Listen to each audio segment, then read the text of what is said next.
Interlude 5. This what you wanted?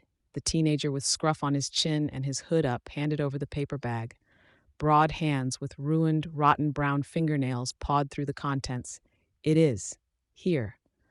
The voice was slightly accented, the words and sounds very careful, as though he were not comfortable with English. The young man reached out, and his eyes widened as a fold of bills was pressed into his hands. This is more than I thought it would be. Are you complaining? The young man shook his head. Gregor the Snail put his hands in his pockets, as if to hide the fingernails and the growths that scabbed the backs of his hands. Each of the hard growths, which might have been shell or scale, none any larger than a silver dollar, had a prominent spiral shape to it. As much as he could tuck his hands into his pockets, he was unable to hide his face. He had no hair on his head, not even eyebrows or eyelashes, and the hard growths crusted his face like a terminal case of acne. Most strange and disconcerting of all was the fact that his pale skin was translucent enough that one could see shadows of his skeleton, his teeth, and the tongue in his mouth. As you can see, Gregor said, without any affectation, it would be hard for me to walk into a store and make simple purchases. I do not like to rely on my friends for this. Makes me feel indebted to them, and this is not good for friendships. If you are interested in repeating this sort of transaction, being on call to run errands for me for a time, it could be arranged. Really? The guy rubbed his chin. For how long? Until I called and you were unable or unwilling to run my errand. If this happened more than once, or if the reason was not good, I would find someone else, as I did with the last individual. You didn't hurt him or anything? No, I did not. He decided he would rather spend the evening with his girlfriend. I have not called him again. This won't be anything illegal? No. No drugs, no prostitutes, no weapons. So you call me, I run out and grab you groceries, or clothes, or takeout, or shampoo, or whatever, and you pay me 3. That is 4. And I do not have hair, so you would not need to concern yourself with shampoo. Right. Sorry. So $400 each time? What's the catch?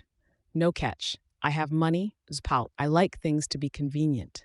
Only one small chance of trouble. My first assistant, she quit because she was concerned that my enemies would use her to get to me. I will not deny this is possible. You have enemies? Yes, but there has not been a case yet where any of my assistants ran into trouble with them. Have any of them run into trouble at all? The last assistant, the boy with the girlfriend, he thought he could get more money, because he could go to the police and tell them what he knew about me. He was lucky to try this when I was in a generous mood. I dissuaded him. He worked for me for 2 months after that with no complaint. We were not friendly. It was pure business. I would recommend, gently, that you not try the same thing. Hey, live and let live, right? That is a good saying.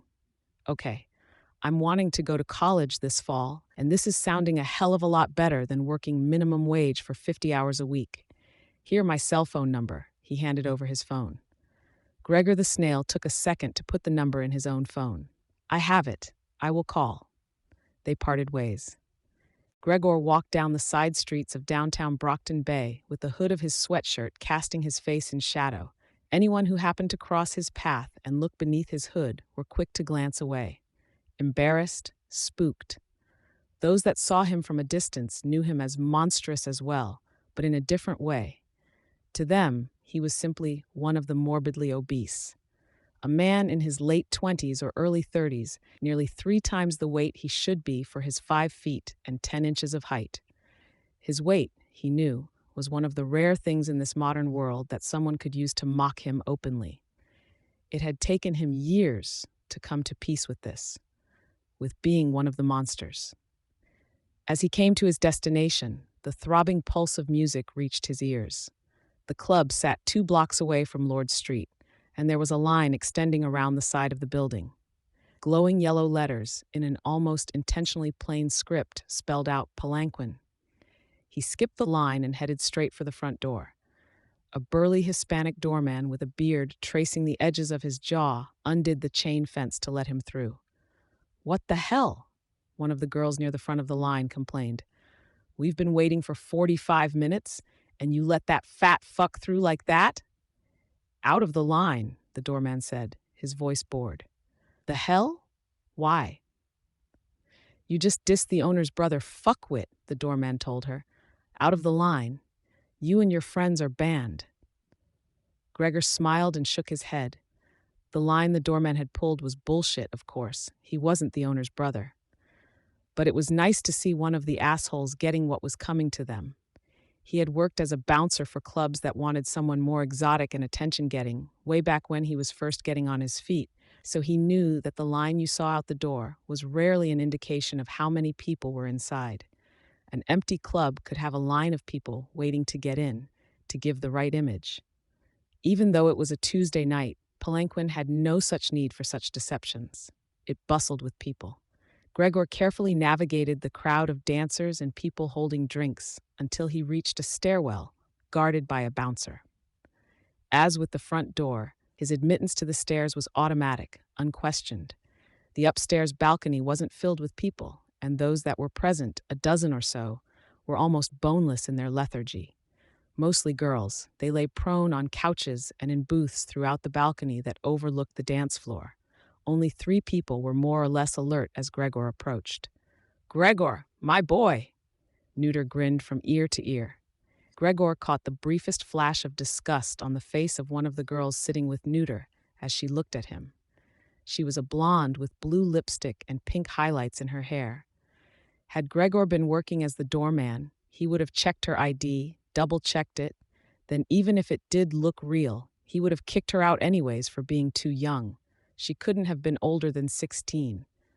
Still, that was roughly how old Neuter was. And he could hardly fault the boy for being interested in someone his own age. The other girl, dark-haired, had a European cast to her features. She showed no such distaste. When she smiled up at him, there was no sign the expression was forced. That was both rare and interesting. "I brought your dinner," Gregor said. "Good man, pull up a chair. The others will want their food as well." "Pull up a chair, come on. I've got 2 stunning girls here, and they're not believing me when I'm telling them about some of the cooler jobs we've pulled. I need backup here, bro." "I do not think it is a good idea to be talking about these things," Gregor said. He stayed standing. Neuter reached for the bag and grabbed a sandwich from inside. "It's cool. Faultline joined the conversation a while ago, so she's obviously okay with it. You aren't going to tell, right? Laura? Mary?" Each girl shook her head as Neuter asked them by name. That let Gregor label the dark-haired girl as Laura and the girl with the blue lipstick as Mary. "If Faultline said it was fine," Gregor said. He took the bag back from Neuter and found his own sandwich. "Laura and Mary, I am sorry. The other sandwiches I have here are spoken for. I could offer you some of my own if you would like."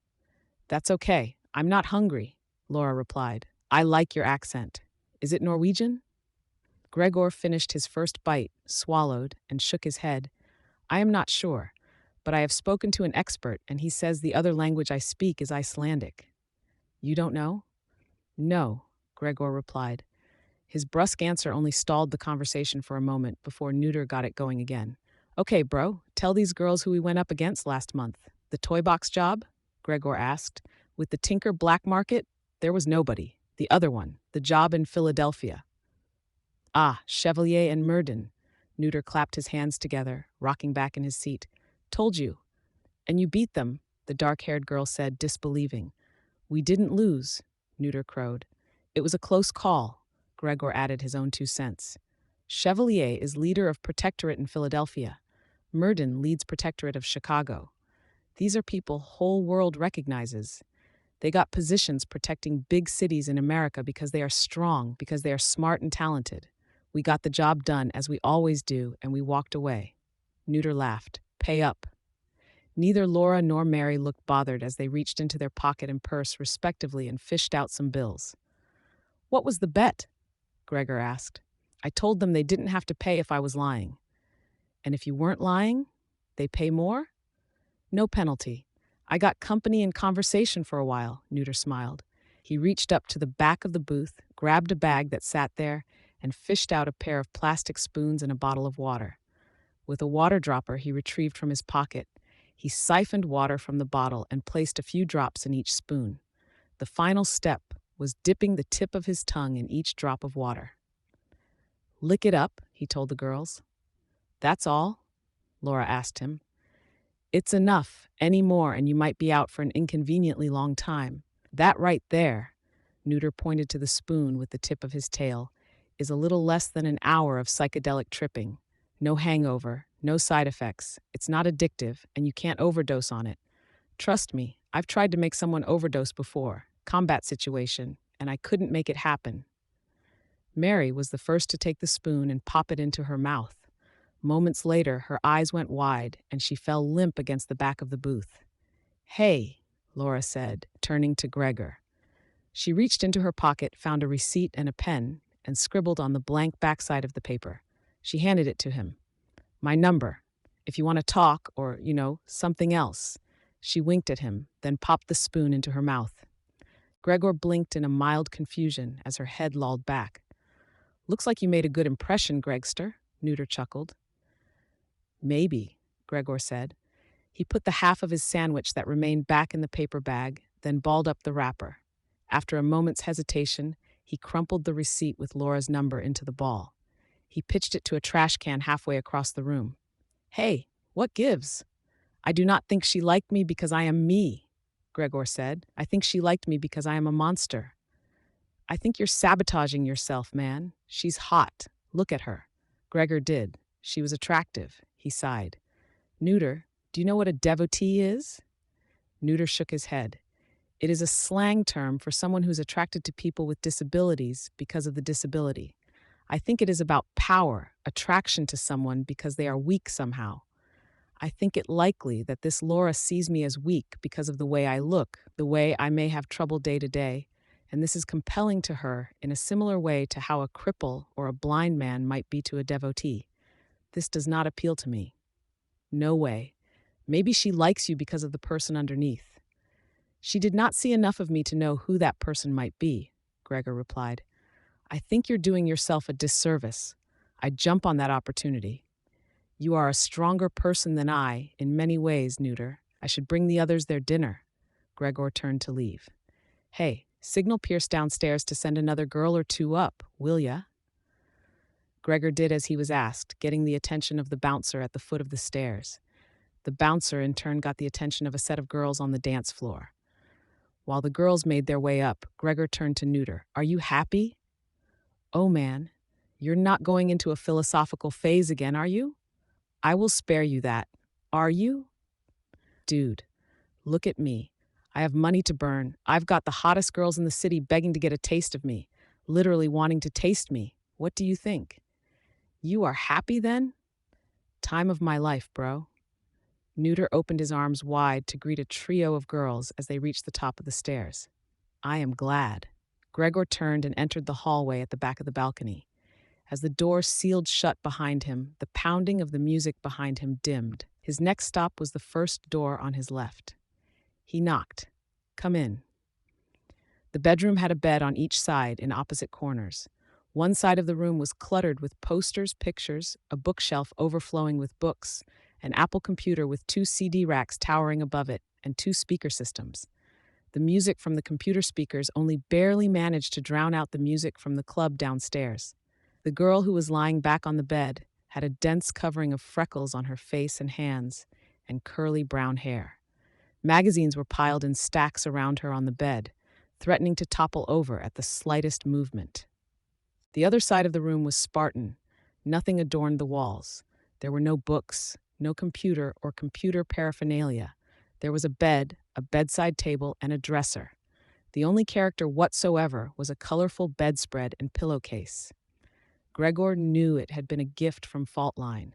The owner wouldn't have gone out to get it herself. The resident of that side of the room was seated in the corner, staring into the wall. She was blonde, the sort of platinum white blonde hair that rarely lasted through puberty. Her royal purple sweater was slightly too large for her, drooping over her hands, and her pale jeans were clearly intended to be more comfortable than fashionable. I brought your dinner, Emily. Thanks, the freckled girl answered him. She caught the sandwich he threw to her and began to peel open the package. Is she okay? He asked, gesturing to the girl in the corner. Not one of her better days. He nodded. Elle, he spoke gently. May I come closer? They had learned the hard way that the more distant the girl was, the stronger her power. This made her particularly dangerous when she was so lost that she might not recognize him. Cruel irony, Gregor observed, that she had virtually no power at all when she was most herself. It was a problem they hoped to find an answer to someday. The girl in the corner turned to meet his eyes. He took that for consent, approached her, and pressed a sandwich into her hands. "Eat," he instructed her. She did, almost mechanical in her movements. After Faultline had enlisted him and Neuter, a job had taken them into a high-security asylum. They had been there to question someone about the Dragon Slayers, a villain group that used tinker technology stolen from the most powerful and highest-profile tinker in the world for petty theft and mercenary work. Their invasion of the asylum had not gone as well as it might have, and had led to a high-tech lockdown of the facility. Not only did it extend their mission by several hours, but it had led to issues with one of the residents, a parahuman that apparently had to be moved regularly, lest her influence over her surroundings spread beyond the confines of her cell, making her a serious problem for the staff, other residents, and unwitting bystanders. In the end, after dealing with the dispatch squad from the Boston Protectorate and getting the information they needed about the Dragon Slayers, they had recruited the girl. He watched and waited long enough to ensure she was on her way to finishing her sandwich, then turned to leave. Emily gave him a small wave of the hand in goodbye, and he nodded once in acknowledgement. His final stop was the office at the end of the second-floor hallway. He peered in the window, then let himself in as quietly as he could.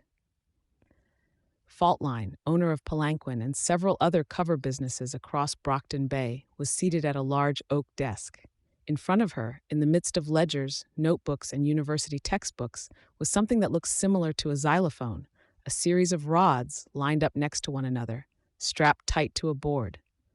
Faultline was in her professional clothes, a white dress shirt with the sleeves rolled up and black slacks tucked into shiny black riding boots with steel toes.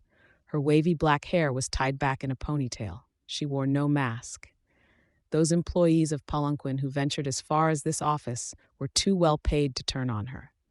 Her features were perhaps too sharp to be called conventionally attractive, but Gregor knew she was certainly more attractive than Neuter or himself. As Gregor watched, she closed her eyes, then swiped her hand across the top ends of the rods. Red and blue energy crackled, and coin-shaped pieces of wood, metal, stone, and plastic fell to the desktop. Other rods, several of which were green wood, were untouched.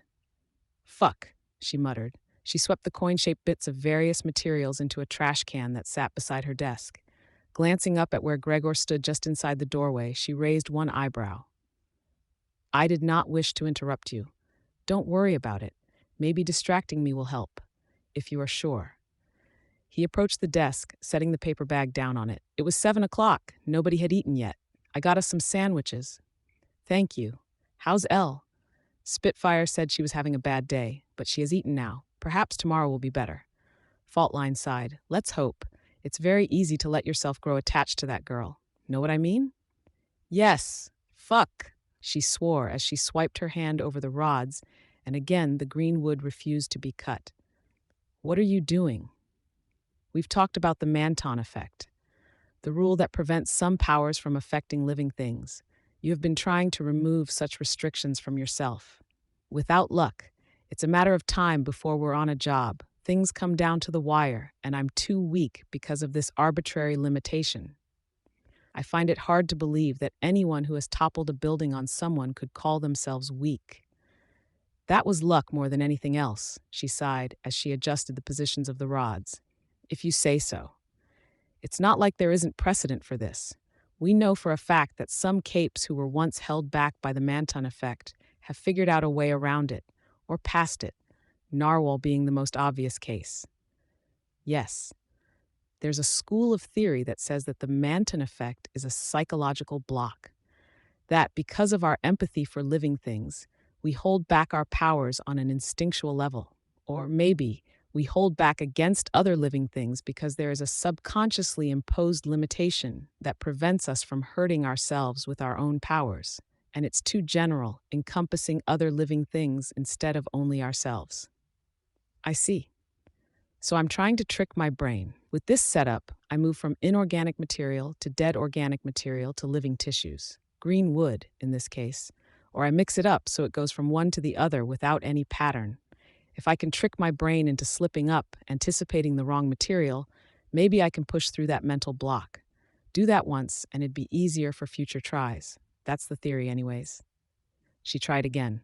Fuck. It does not seem to be working. No kidding. Do me a favor. Rearrange these. Don't let me see them. He approached the desk, unstrapped the rods, shuffled them, and then strapped them in place while she sat there with her eyes closed. Go, he told her. She tried again, eyes still closed. When she opened them, she cussed a few times in a row.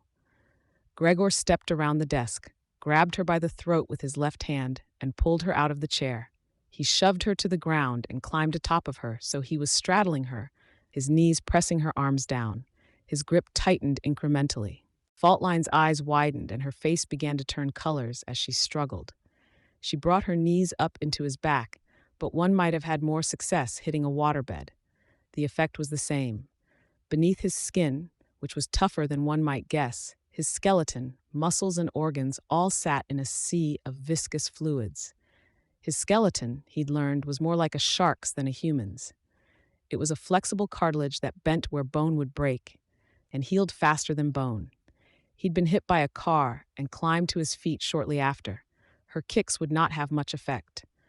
"I am sorry," he told her. Her struggles gradually became weaker. It took some time before she started to go limp. He waited a second longer, then released her. She sputtered into a cough as she heaved air into her lungs. He waited patiently for her to recover. When she looked more or less in control of her own breathing, he spoke. "Months ago, we were talking about this subject, the Manton effect. You mentioned how it might be possible for someone like us to have a second trigger event, a radical change or improvement in their powers as a result of a life or death moment. Such might explain how one broke the Manton rule." She nodded, coughing again. "It would not have worked if I had warned you in advance. I am sorry." She shook her head, coughed once, then answered him, her voice hoarse. "It didn't work anyways." "I'm sorry. What if it had worked, you big lunatic? What did you expect me to do to you? Cut off your hand? Kill you?" "I thought perhaps my hand or my arm at worst. I do not think you would kill me, even in a moment such as that. You have done much for me. Even if it proved impossible to reattach, I would not say it is a very attractive hand." He examined the hand he'd just used to strangle Faultline. "To lose it, for something you have been working on for a long time, is not a regrettable thing." "Idiot." She pulled herself to her feet, coughing again. "How the hell am I supposed to get pissed at you when you say something like that?" He stayed silent. "Well, either that's not going to work, or I need something that gets me even closer to death, in which case I'm scratching it off the list anyways." She moved her chair and sat down at her desk, shoving the apparatus with the rods into the trash. "I like being alive too much to dance on that razor's edge." "Yes," his voice was quiet. "Thank you, by the way, for trying that," she told him, as she emptied the bag of 1.5 sandwiches. She returned Gregor's half sandwich to the bag and put hers aside, unopened. "I don't expect it was easy."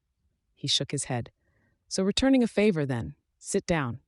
He pulled a chair over and sat on the other side of the desk. "A year ago, you agreed to give me a share of your earnings in our little group, if I put them towards answering some questions we had." "I remember. I'll talk to the others about this soon, but since you were the one that paid the most, I thought it only right that I share with you first."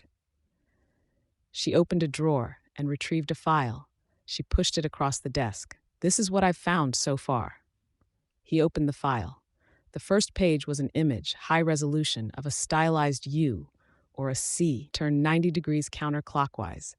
He touched his upper arm, where a tattoo identical to the image marked him.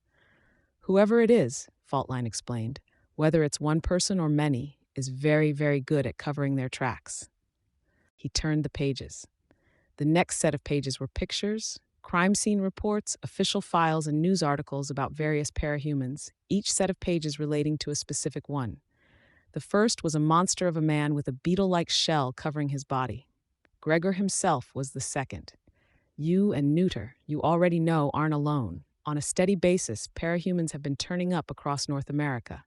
Retrograde amnesia, all marked by that same tattoo as you are on various parts of their body. Each was dumped in an out-of-the-way location in an urban area. Alleys, ditches, rooftops, under bridges. Yes, Gregor turned more pages. Each set of pages had more individuals like him. Here's the thing, though. At first, most were strange in appearance. As many as 4 out of 5 monstrous parahumans, if you'll excuse the term, follow the pattern, and that number might increase if you got a chance to examine or get a decent interview with the others. The tattoo amnesia, their first memories are waking up somewhere in a strange city. At first, you said? Gregor asked. This changed? Turn to the red tab. He found the red tab that stuck out and turned to that page. A high-quality picture of an attractive red-headed girl. She showed up in Vegas. The whole casino thing has bitten the dust, pretty much, since parahumans who could game the odds or cheat started showing up. But there's underground games still. She participated in a few and had a bounty on her head in a matter of days. She's calling herself Shamrock, and I'd put good money on the fact that she's got powers that let her manipulate probabilities. I see. Why are we talking about her?